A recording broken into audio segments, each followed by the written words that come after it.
आज का हमारा पहला क्वेश्चन है, निम्नलिखित कथनों पर विचार करना है और सही कथन देखना है।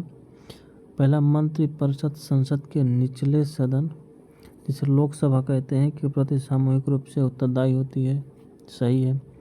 मंत्रिपरिषद में प्रधानमंत्री सहित मंत्रियों की कुल संख्या लोकसभा की कुल संख्या के 15% से अधिक नहीं होनी चाहिए। ये भी सही है। और मंत्रिपरिषद राष्ट्रपति को लोकसभा विघटित करने की सलाह दे सकती है। ये भी सही है। आंसर, मंत्रिपरिषद एक संवैधानिक निकाय है। अनुच्छेद 74 मंत्रिपरिषद से संबंधित है, जबकि अनुच्छेद 75 मंत्रियों की नियुक्ति, कार्यकाल, उत्तरदायित्व, योग्यताओं, शपथ तथा वेतन और भत्तों से संबंधित है। सरकार की संसदीय व्यवस्था की कार्य प्रणाली का मौलिक सिद्धांत उनके सामूहिक उत्तरदायित्व का सिद्धांत है। आर्टिकल 75 स्पष्ट रूप से कहता है कि मंत्रिपरिषद लोकसभा के प्रति सामूहिक रूप से उत्तरदायी होगी। हम लोगों ने 91 संविधान संशोधन 2003 के तहत उपबंध किया कि प्रधानमंत्री सहित मंत्रिपरिषद के सदस्यों की कुल संख्या लोकसभा की कुल संख्या के 15% से अधिक नहीं होगी। मंत्रिपरिषद राष्ट्रपति को इस आधार पर लोकसभा विघटित करने की सलाह दे सकती है कि सदन मतदाताओं के विचारों का प्रतिनिधित्व नहीं करती और नए चुनाव की मांग कर सकती है। नेक्स्ट क्वेश्चन में सही कथन देखना है। पहला कह रहा है, एक व्यक्ति जो संसद के किसी भी सदन का सदस्य नहीं है प्रधानमंत्री नियुक्त किया जा सकता है। सही है, लेकिन शर्त यह है कि 6 महीने के अंदर किसी भी सदन का सदस्य हो जाना चाहिए। प्रधानमंत्री के त्याग पत्र या मृत्यु से लोकसभा स्वयं ही विघटित हो जाती है। ये गलत हो जाएगा। लोकसभा विघटित नहीं होती, मंत्रिपरिषद विघटित होता है। आंसर ए सही हो जाएगा। 1997 में सर्वोच्च न्यायालय ने निर्णय दिया कि एक व्यक्ति जो किसी भी सदन का सदस्य न हो 6 माह के लिए प्रधानमंत्री नियुक्त किया जा सकता है। इस समय अवधि में उसे संसद के किसी भी सदन का सदस्य बनना पड़ेगा, अन्यथा वह प्रधानमंत्री के पद पर नहीं रह पाएगा। चूँकि प्रधानमंत्री मंत्रिपरिषद का प्रमुख होता है, अतः जब प्रधानमंत्री त्यागपत्र देता है या उसकी मृत्यु हो जाती है तो अन्य मंत्री कोई भी कार्य नहीं कर सकते। यानी प्रधानमंत्री की मृत्यु हो जाने पर मंत्रिपरिषद विघटित होती है, न कि लोकसभा। भारतीय संविधान के संबंध में निम्नलिखित कथनों में से विचार कर सही कथन देखना है। यह प्रधानमंत्री का कर्तव्य है कि वह संघ के कार्यकलापों के प्रशासन से संबंधित मंत्रिपरिषद के सभी विनिश्चय राष्ट्रपति को संसूचित करे या सूचना दे। सही है। इसमें प्रधानमंत्री के निर्वाचन और नियुक्ति के लिए कोई विशेष प्रक्रिया नहीं दी गई है। ये भी सही है। संविधान द्वारा प्रधानमंत्री के वेतन व भत्ते का निर्धारित किया गया है, न कि उसके कार्यकाल का। ये गलत हो जाएगा। आंसर 1 और 2 होगा। अनुच्छेद 78 प्रधानमंत्री का राष्ट्रपति को सूचनाएं प्रदान करने संबंधी कर्तव्यों को परिभाषित करता है। प्रधानमंत्री का कर्तव्य होगा कि संघ के कार्यकलाप के प्रशासन संबंधी और विधान विषयक प्रस्थापनाओं संबंधी मंत्रिपरिषद के सभी विनिश्चय राष्ट्रपति को संसूचित करे या सूचना दे। संघ के कार्यकलापों के प्रशासन संबंधी और विधान विषय संबंधी मामले जो राष्ट्रपति मांगे वह उसकी जानकारी दे। किसी विषय को जिस पर किसी मंत्री ने विनिश्चय कर दिया है किंतु मंत्रिपरिषद ने विचार नहीं किया, राष्ट्रपति द्वारा अपेक्षा किए जाने पर परिषद के समक्ष विचार के लिए रखे जाएंगे। संविधान में प्रधानमंत्री के निर्वाचन और नियुक्ति के लिए कोई विशेष प्रक्रिया नहीं दी गई। अनुच्छेद 75 में केवल इतना कहा गया है कि राष्ट्रपति प्रधानमंत्री की नियुक्ति करेगा। सरकार की संसदीय व्यवस्था के अनुसार राष्ट्रपति लोकसभा में बहुमत प्राप्त दल के नेता को प्रधानमंत्री नियुक्त करता है। प्रधानमंत्री के वेतन और भत्ते संसद द्वारा समय समय पर निर्धारित किए जाते हैं, न कि संविधान द्वारा। प्रधानमंत्री का कार्यकाल निश्चित नहीं है तथा वह राष्ट्रपति के प्रसाद पर्यंत अपने पद पर बना रहता है। हालांकि इसका अर्थ यह नहीं कि राष्ट्रपति किसी भी समय प्रधानमंत्री को उसके पद से हटा सकता है। प्रधानमंत्री को जब तक लोकसभा में बहुमत हासिल होता है राष्ट्रपति उसे पद से नहीं हटा सकता। अगला क्वेश्चन है, हमें गलत कथन को देखना है। राष्ट्रपति संविधान संशोधन संबंधी विधेयक को अस्वीकार नहीं कर सकता, परंतु विधेयक को संसद में पुनर्विचार के लिए वापस भेज सकता है।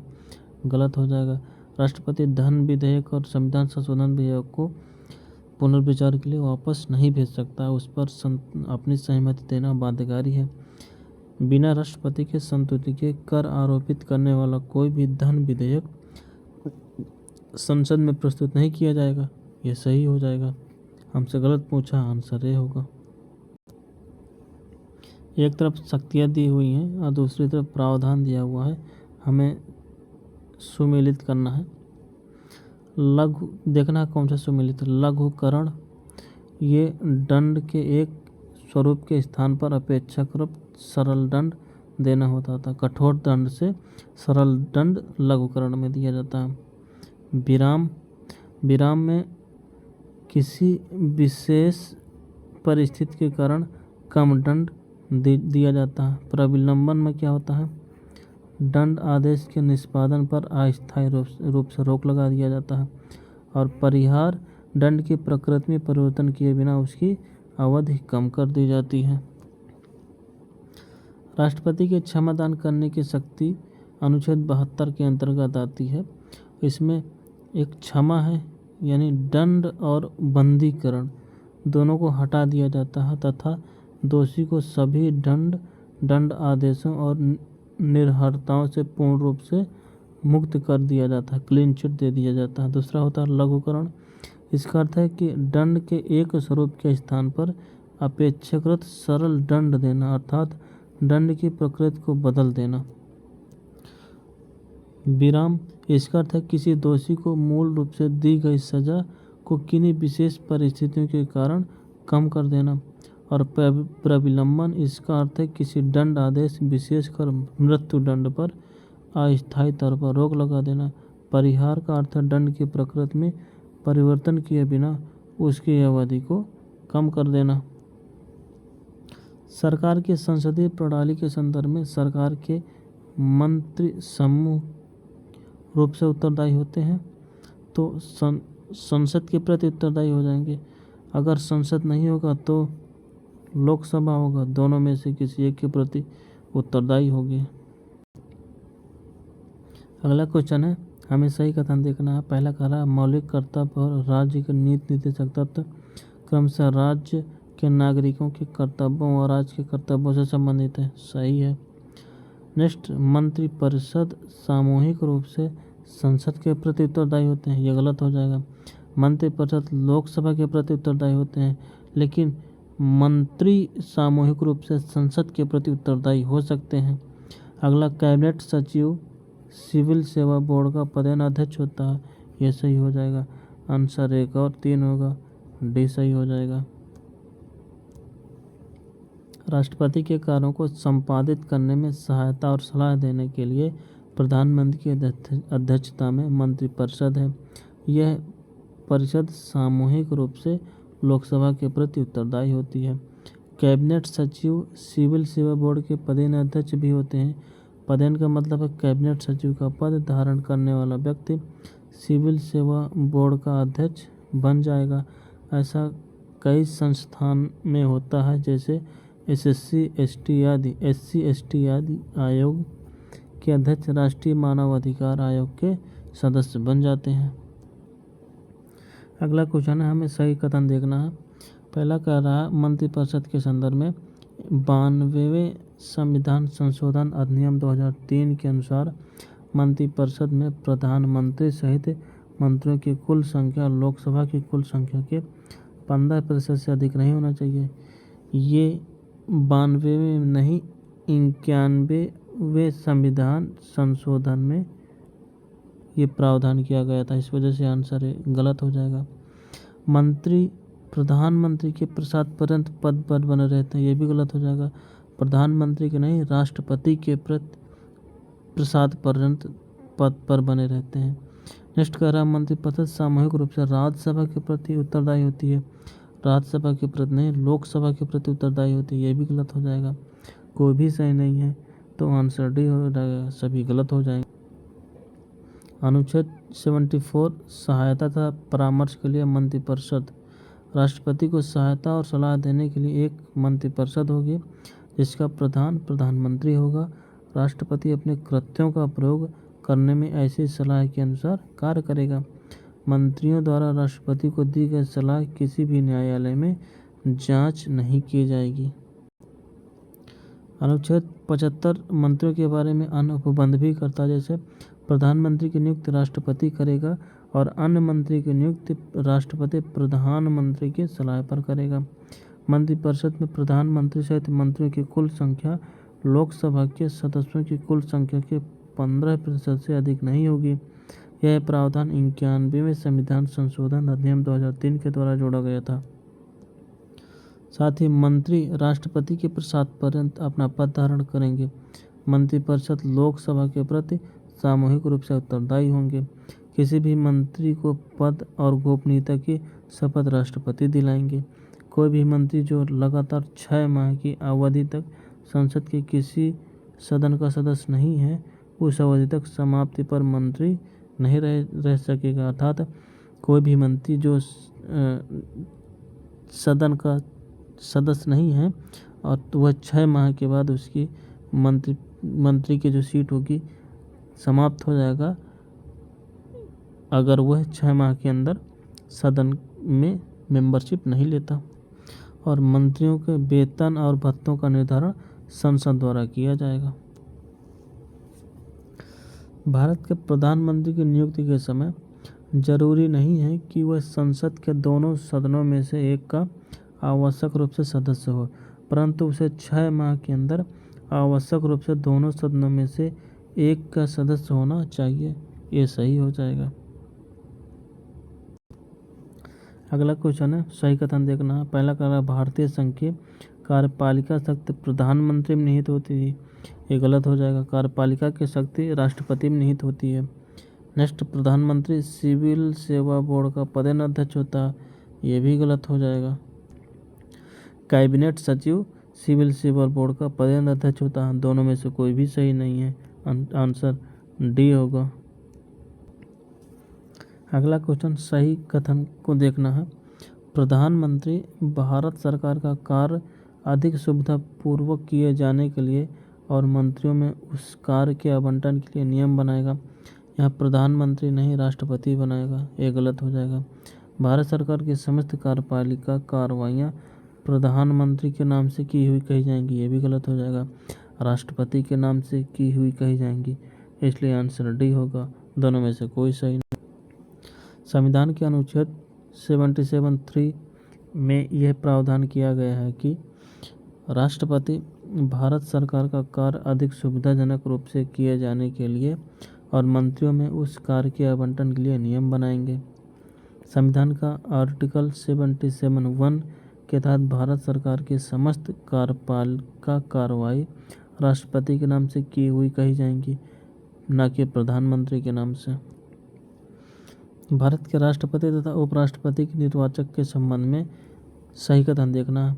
भारत के राष्ट्रपति का निर्वाचन ऐसे निर्वाचक गण द्वारा किया जाएगा जिसमें संसद के दोनों सदनों के सदस्य तथा राज्यों की विधानसभाओं का तथा परिषदों के निर्वाचित सदस्य शामिल होंगे। तो परिषदों के सदस्य शामिल नहीं होते, ये गलत हो जाएगा। दूसरा, भारत के उपराष्ट्रपति का निर्वाचन संसद के दोनों सदनों के सदस्यों से मिलकर बनने वाले निर्वाचक गण से होगा। इसमें मनोनीत और निर्वाचित दोनों सदस्य आ जाएंगे, आंसर 2 सही हो जाएगा। अनुच्छेद 54 के तहत राष्ट्रपति का निर्वाचन एक निर्वाचक मंडल के सदस्यों द्वारा किया जाएगा। निर्वाचक मंडल में संसद के दोनों सदनों के निर्वाचित सदस्य होंगे, राज्यों की विधानसभाओं के निर्वाचित सदस्य होंगे, केंद्र शासित प्रदेश दिल्ली व पुदुचेरी विधानसभाओं के निर्वाचित सदस्य होंगे। नेक्स्ट क्वेश्चन है, संघीय मंत्रिपरिषद के बारे में असत्य कथन को देखना है। मंत्रिपरिषद का प्रमुख प्रधानमंत्री होता है, सही है। राष्ट्रपति को उसके कार्य निष्पादन करने में मंत्रिपरिषद परामर्श देता है, यह भी सही है। किसी परामर्श पर पुनर्विचार करने के लिए राष्ट्रपति मंत्रिपरिषद से कह सकता है, यह भी सही है। मंत्रिपरिषद द्वारा दिया गया परामर्श न्यायिक समीक्षा के अधीन होता है, यह गलत। मंत्रिपरिषद द्वारा राष्ट्रपति को जो भी सलाह दी जाती है वो न्यायिक समीक्षा के अधीन नहीं आता, क्योंकि यहाँ गोपनीयता की बात होती है। मंत्रियों द्वारा राष्ट्रपति को दी गई सलाह की जांच किसी न्यायालय द्वारा नहीं की जा सकती। यह उपबंध राष्ट्रपति एवं मंत्रियों के बीच अंतरंग और गोपनीय संबंधी बातों पर बल देता है। संसदीय लोकतंत्र के अधीन सामूहिक उत्तरदायित्व के सिद्धांत पर सही कथन देखना है। मंत्रिपरिषद में पूरे रूप में साथ ही साथ एकल मंत्री के रूप में कोई अविश्वास प्रस्ताव लाया जा सकता है, गलत हो जाएगा। संपूर्ण मंत्रिपरिषद के विरुद्ध लाया जाता है, न कि एकल मंत्री के विरुद्ध। मंत्रिमंडल में किसी व्यक्ति का प्रधानमंत्री के सलाह के बिना नाम निर्दिष्ट नहीं किया जा सकता। जब तक प्रधानमंत्री सलाह नहीं करेगा, राष्ट्रपति मंत्रिमंडल में उनका नाम नहीं देगा, यह सही हो जाएगा। मंत्रिमंडल में कोई व्यक्ति सदस्य के रूप में नहीं रखा जा सकता यदि प्रधानमंत्री कह दे कि उसे बर्खास्त कर दिया जाएगा, ये भी सही है। आंसर 2 और 3 सही हो जाएगा, ए गलत हो जाएगा। अनुच्छेद 75 स्पष्ट रूप से कहता है कि मंत्रिपरिषद लोकसभा के प्रति सामूहिक रूप से उत्तरदायी होगी। जब लोकसभा मंत्रिपरिषद के विरुद्ध अविश्वास प्रस्ताव पारित करती है तो मंत्रिपरिषद को त्यागपत्र देना पड़ता है। इसके साथ ही अविश्वास प्रस्ताव केवल पूरे मंत्रिपरिषद के विरुद्ध लाया जा सकता है, न कि एकल मंत्री के विरुद्ध। सामूहिक उत्तरदायित्व केवल प्रधानमंत्री की सहायता से प्राप्त किया जा सकता है। अतः मंत्रिमंडल में किसी व्यक्ति को प्रधानमंत्री की सलाह के बिना नामित नहीं किया जा सकता। इसके साथ मंत्रिपरिषदों में विचारों के मतभेद के कारण अथवा किसी मंत्री के कार्यों से संतुष्ट न होने पर प्रधानमंत्री उसे त्यागपत्र देने या राष्ट्रपति को उसे बर्खास्त करने की सलाह दे सकते हैं। निम्नलिखित कथनों पर विचार करें और सत्य कथन देखें। मंत्रिमंडल राष्ट्रपति की सलाहकारी संस्था है तथा इसका परामर्श राष्ट्रपति के लिए बाध्यकारी है, सही है। मंत्रिमंडल में राज्य मंत्री तथा उप मंत्री सम्मिलित नहीं होता, ये भी सही है। मंत्रिपरिषद में हो सकते हैं लेकिन मंत्रिमंडल में नहीं, आंसर सी हो जाएगा, सभी सही। अनुच्छेद 74 में प्रधानमंत्री के नेतृत्व वाली मंत्रिपरिषद का उपबंध है। यह राष्ट्रपति को उसके कार्य करने हेतु सलाह देती है। 42वें एवं 44वें संशोधन अधिनियम द्वारा उसके परामर्श को राष्ट्रपति के लिए बाध्यकारी बना दिया गया। मंत्रिपरिषद में 3 मंत्रियों की श्रेणी होती है। एक कैबिनेट मंत्री होते हैं, राज्य मंत्री होते हैं और उप मंत्री होते हैं। कैबिनेट मंत्रिमंडल मंत्रिपरिषद का ही अंग है, अतः स्पष्ट है कि राज्य मंत्री और उप मंत्री इसके अंग नहीं होंगे। इसमें हमें सत्य कथन देखना। पहला कहा, राष्ट्रपति को केंद्रीय विधि के तहत दिए गए मृत्युदंड को, जबकि राज्यपाल को राज्य विधि के तहत मृत्युदंड प्राप्त व्यक्ति को सजा माफ़ करने का अधिकार होगा, यह गलत होगा। राज्यपाल को मृत्युदंड की सजा माफ़ करने का अधिकार नहीं है।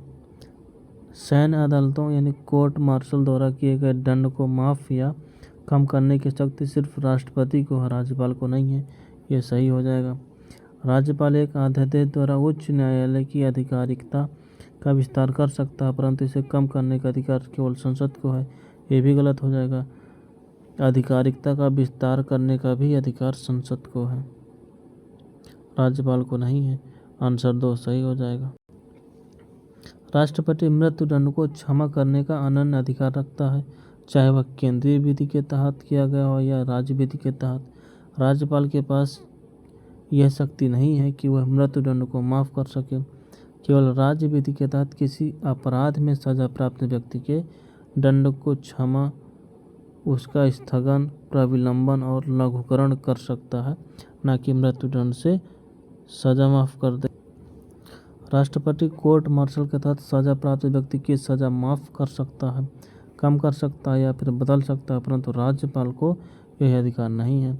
संसद उच्चतम व उच्च न्यायालय के न्याय क्षेत्र एवं उनकी शक्तियों में कटौती नहीं कर सकती, हालांकि उनके अधिकारों में वृद्धि की जा सकती है।